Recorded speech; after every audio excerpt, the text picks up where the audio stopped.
think there are still people alive today who can tell you about the horrors that were the German work camps to which mostly the Jews were subjugated in the course of World War II and sometime in that time around that. Okay, and I want to tell you that the very first thing that I want to do is disclaim the idea that I'm trying to capture what the Nazis, what the Germans were doing with that Arbeit Macht Frei expression. I'm not trying to recapture, I'm not trying to say that what they did was ideal or even correct or even not heinously bad and wrong, because it was horrible. But I do want to kind of talk about the idea of Arbeit Macht Frei today on the Daily Summation from Kurt's Religion and Politics. I'm your host. I'm Kurt. Today is Tuesday, the 22nd of June of 2021. Welcome to everybody who's here on Rumble, on the podcast, on YouTube, or wherever you happen to be joining me from. Remember, Rumble is my preferred platform. And again, the subject for today is Arbeit Macht Frei. Okay. I'm going to go ahead and read my notes real quick.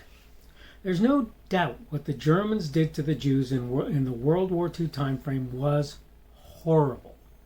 It's fair to say their acts were unconscionable, that nobody should seek to repeat what they did, and not just what they did to the Jews, and not just what people like the Germans did to the Jews either. All of that kind of behavior is repugnant.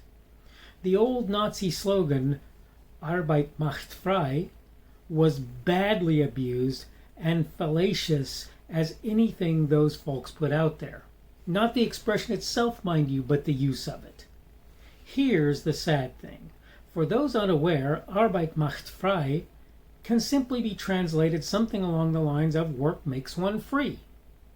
When we decouple this idea from what the Nazis were about, we can come to understand the truth of it. Again, not as the Nazis used the term.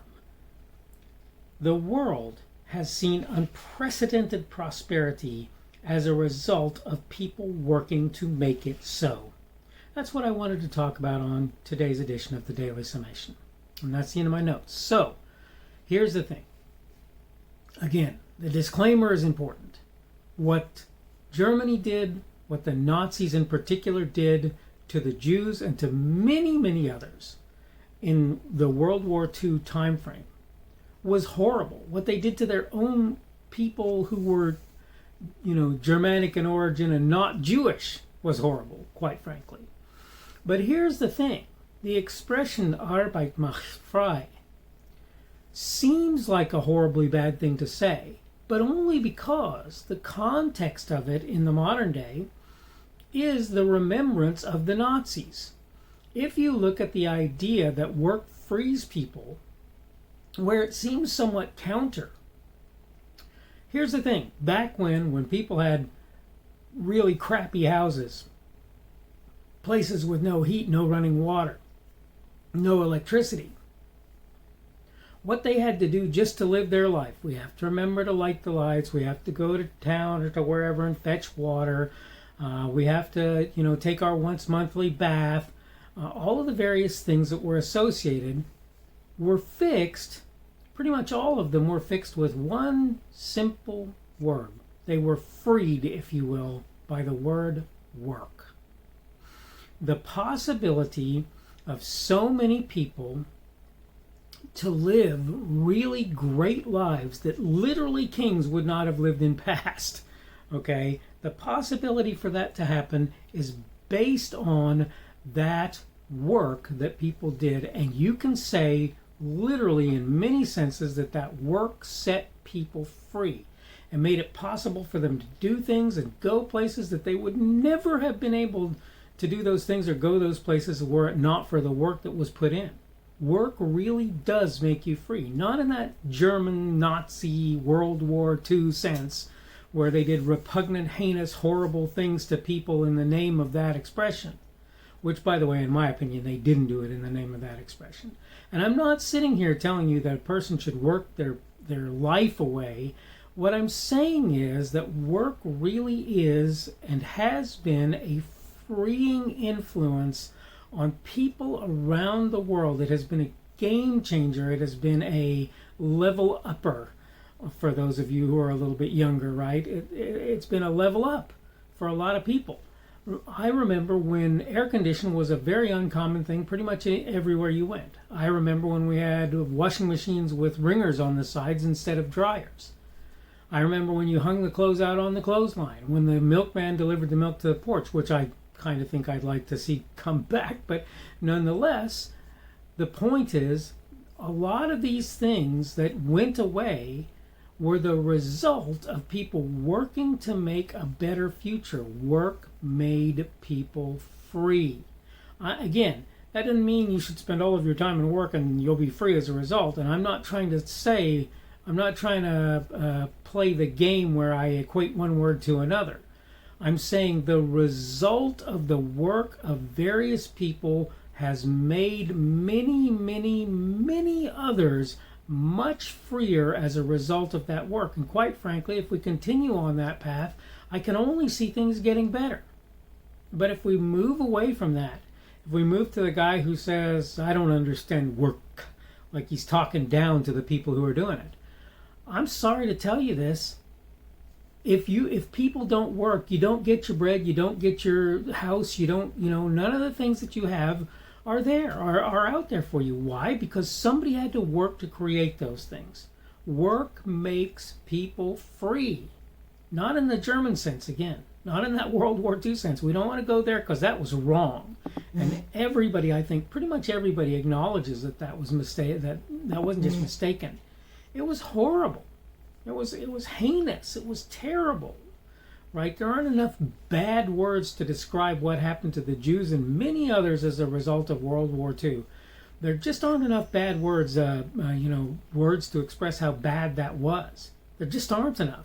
And I'm not trying to revive that way of looking at things or dealing with life. But what I am saying is the reason people are in the wonderful states, many of them, that they're in, and they don't even realize it.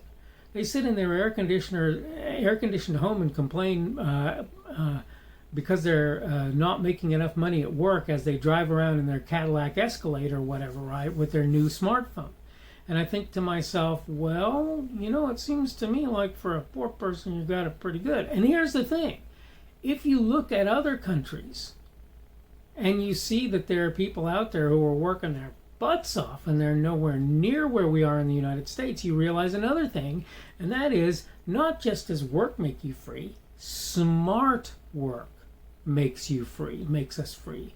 Concerted work makes us free. And I don't mean that in the sense of you should be part of some big lock, step and block. I'm not trying to say that. I'm trying to say all of us working to try and make the world a better place, the place where we live a better place. And I think that just about any country in the world can use that example. In fact, I think a lot of countries have used that example, right, at that same example. And we might have borrowed it from someone else. I can't tell you. It doesn't really matter. To me, the point is, if you look at the way people are living in the modern day in the United States, there's no doubt that people are freer today than they've ever been before. Ever before. And you can make an argument. I saw somebody made an argument that the people of Europe take summer off to go hiking or whatever. Yeah, that's lovely and everything, but the thing is, the United States has unprecedented prosperity, and a part of the reason for that is that we continue to work towards that prosperity on an ongoing basis. It's that simple, guys. It's really simple. If you think the expression Arbeit Macht Frei is the problem, then I don't think you're really looking at things right. No, the Germans were wrong. The Nazis were wrong. What they did to the Jews was wrong. What they did to their own people was wrong. What they did to the nations around them was wrong. The horrible loss of life that came out of World War II, in my opinion, almost couldn't have been wronger.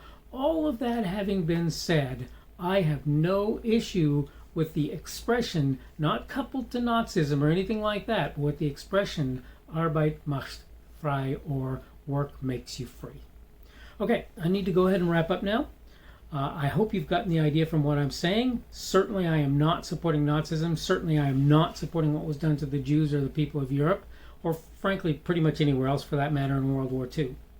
This is the Daily Summation. I am your host. I am Kurt. The Daily Summation is brought to you by Kurt's Religion and Politics. Today is Tuesday, the 22nd of June of 2021.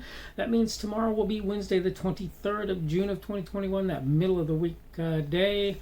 Thank you for everybody who's been here on Rumble, on the podcast, on YouTube. The subject today has been Arbeit Macht Frei. Tomorrow we're going to talk about whence comes slavery, which I think is a very important question. I think it's a very important question. Hope you're doing well today. Hope everything is going well for you and that this work week so far is going well for those who are doing the standard work week. And hopefully we will see you again on Wednesday's Daily Summation.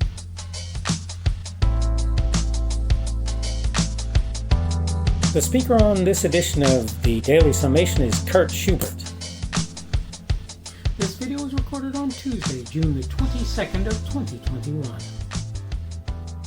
The Daily Summation is created for Kurt's Religion and Politics.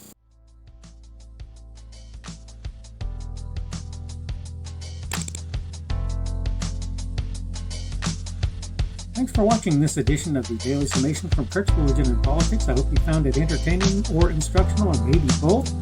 If you want to see more from me, you can go to blogs.kpschubert.com. That's blogs.kpschubert.com. I am on Twitter, Parler, and Minds.com. My handle on each of those is @kpschubert. That's @kpschubert. I have a Rumble and a YouTube channel. They are the Kurt's Religion and Politics channels on Rumble and YouTube. I have a Facebook page. The Facebook page is Kurt's Religion and Politics as well. I am on Patreon. If you want to support me, that's one of the better places you can do that. And you will find me at Kurt's Religion and Politics on Patreon. I have a podcast. The podcast is podcasts with an S, .kpschubert.com. That's podcasts.kpschubert.com. I think you should be able to find me with relative ease on Apple Podcasts, Google Podcasts, and Spotify as well. The best way I find to do that is to look for Kurt's Religion and Politics. You can try to use the Daily Summation. I find that it doesn't work as well as a general rule, but you can always try that. I'm glad to have you aboard today, and hopefully we will see you again tomorrow.